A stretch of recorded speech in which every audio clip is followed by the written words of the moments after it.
मैं ना अभी तक बहुत सारे लोगों को नो बोल चुकी हूँ और लिटरली इस चीज़ के लिए I proud of my self, क्योंकि मुझे किसी चीज़ का गिल्ट नहीं है। I know my value, I have clarity कि मुझे क्या चीज़ चाहिए और क्या नहीं चाहिए, और जो नहीं चाहिए उसे मैं नो कह सकती हूँ। लेकिन मैं हमेशा से ऐसी नहीं थी, मैं नो नहीं कह पाती थी। मैं अंदर से चाहती थी कि नहीं मुझे बोलना है, लेकिन मैं बोल नहीं पाती थी। बट एक एक इंसिडेंट ने मुझे मजबूर कर दिया कि मुझे ये चीज़ सीखनी पड़ेगी।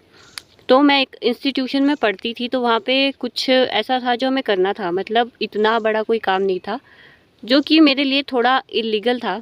मतलब थोड़ा-सा मुझे लगा कि यार नहीं, ऐसा नहीं करना चाहिए। लेकिन फिर भी मैं कहना चाहती थी नो, लेकिन मैंने नहीं कहा, मैं नहीं कह पाई। देन उस दिन मैंने खुद को बहुत कोसा कि क्या मैं एक नो तक नहीं बोल सकती, क्या मैं ये तक नहीं बोल सकती, क्या मैं अपनी मर्ज़ी नहीं बता सकती हूँ किसी को? क्योंकि मैं वो काम कभी नहीं करती हूँ जिस काम के लिए मेरी आत्मा अलाउ नहीं करती है, एंड उस काम के लिए मेरी आत्मा अलाउ नहीं कर रही थी। वैसे इतनी बड़ी बात नहीं थी वो, बट फिर भी अब मेरी आत्मा मुझे अलाउ नहीं कर रही है, तो मैं वो काम बिल्कुल भी नहीं करूँगी। उसी दिन मैंने डिसाइड किया कि मैं सीखूँगी, नो बोलना सीखूँगी। तो आज I am a different person, और ये छोटी-छोटी चीज़ें ना आपकी पर्सनैलिटी को एक अलग लेवल पे जाके चेंज करती है। और ऐसा भी नहीं है कि अगर आप आज डिसाइड कर दोगे कि मुझे जो नहीं करना है उस चीज़ के लिए मैं मना करूँगी, और आप वो चीज़ कर भी लोगे, तो नेचुरली नहीं हो पाएगा। You need to practice is, क्योंकि एवरीथिंग इज़ प्रैक्टिस। तो सबसे पहले आपको एक इंटेंशन सेट करना है कि मुझे नो कहना है उस जगह पे जहाँ पे ज़रूरी है। जो काम मैं नहीं करना चाहती या जो नहीं करना चाहता, वहाँ पे मैं नो कहूँगी।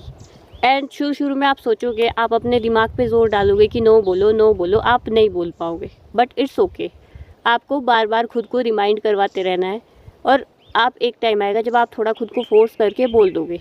मतलब कि आपको छोटी छोटी जगहों से शुरू करना है। जैसे कि किसी का कॉल आए एंड आप बिज़ी हो, आप सच में बिज़ी हो, मतलब अगर आप सच में बिज़ी हो तो आप कुछ काम कर रहे हो या फिर समथिंग आप पढ़ रहे हो, एंड आपके दोस्त का कॉल आ गया, तो ऐसी सिचुएशन में हम लोग करेंगे, क्या करते हैं कि हम लोग अपना काम छोड़ के अपने दोस्त से बात कर लेते हैं, क्योंकि हम सोचेंगे कि यार अगर ऐसा हम इसे मना करेंगे तो इसको बुरा लगेगा।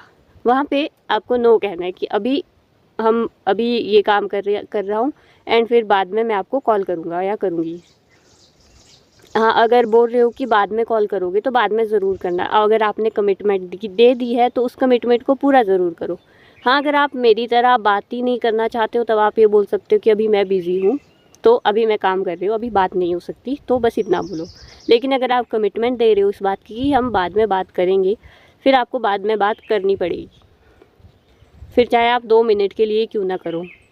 कमिटमेंट इज़ कमिटमेंट, बोल दिया तो वो करना है। और जब आप नो बोलना सीखोगे ना, तो आप बहुत सारी चीज़ें और देखोगे, अपने आसपास के लोगों के पैटर्न्स। लोग आपके नो पे किस तरह से रिएक्ट कर रहे हैं। जो इंसान ओवर रिएक्ट कर रहा होगा, आप समझ जाओगे कि वो इंसान इमोशनली इवॉल्व नहीं हुआ है, वो इमेच्योर है, वो आपके नो को रिस्पेक्ट नहीं कर रहा है। एंड जो इंसान आपके नो को समझेगा, वो आपकी बाउंड्रीज़ को रिस्पेक्ट करता है, और वो इंसान आपको भी रिस्पेक्ट करेगा, क्योंकि वो इंसान इमोशनली इवॉल्व हो चुका है, वो इंसान मैच्योर है, उसे अपने इमोशंस को हैंडल करना आता है। और एक जो वो इंसान होता है जो इमोशनली इवॉल्व नहीं होता है, वो नो सुनकर अटैकिंग और डिफेंसिंग मोड में चला जाता है। और मैं आपको एक और साइकोलॉजी समझाती हूँ रिगार्डिंग नो। तो मैंने ये नो बोलते बोलते ही सीखा है। आपने किसी इंसान ने आपको बार बार रिक्वेस्ट कर किसी चीज़ के लिए, एंड आपने एक बार तो नो बोल दिया, उस इंसान ने दूसरी बार अप्रोच किया, तीसरी बार अप्रोच किया, फिर भी आप बार बार नो बोल रहे हो क्योंकि आप डिसाइड कर चुके हो। लेकिन कोई इंसान आपको बार बार उस सेम चीज़ के लिए रिक्वेस्ट कर रहा है, इमोशनली मैनिपुलेट कर रहा है, प्लीज़ प्लीज़ बोल के कि प्लीज़ मान जाओ वगैरह वगैरह, तो आप क्लियरली समझ सकते हो कि वो इंसान आपको इमोशनली मैनिपुलेट करने की कोशिश कर रहा है। वो इंसान आपकी बाउंड्रीज़ को रिस्पेक्ट नहीं कर रहा है, आपकी बाउंड्रीज़ को वो तोड़ना चाह रहा है। मैं आपको ये साइकोलॉजिकल वे में बता रही हूँ। आप नॉर्मली देखेंगे तो ये थोड़ा क्यूट लग सकता है, इनोसेंट लग सकता है कि सामने वाला इंसान कितना रिक्वेस्ट कर रहा है। तो आज की वीडियो पूरी नो के आसपास थी। तो इस चैनल पे आपको ऐसी ही माइंडसेट और ग्रोथ रिलेटेड वीडियोस मिलती है। अगर आप इस चैनल पे नए हैं तो एक बार जाके चैनल को एक्सप्लोर ज़रूर करें, और अगर आपको अच्छा लगे, ये वीडियो अच्छा लगा हो, तो लाइक एंड सब्सक्राइब ज़रूर करें। Thank you.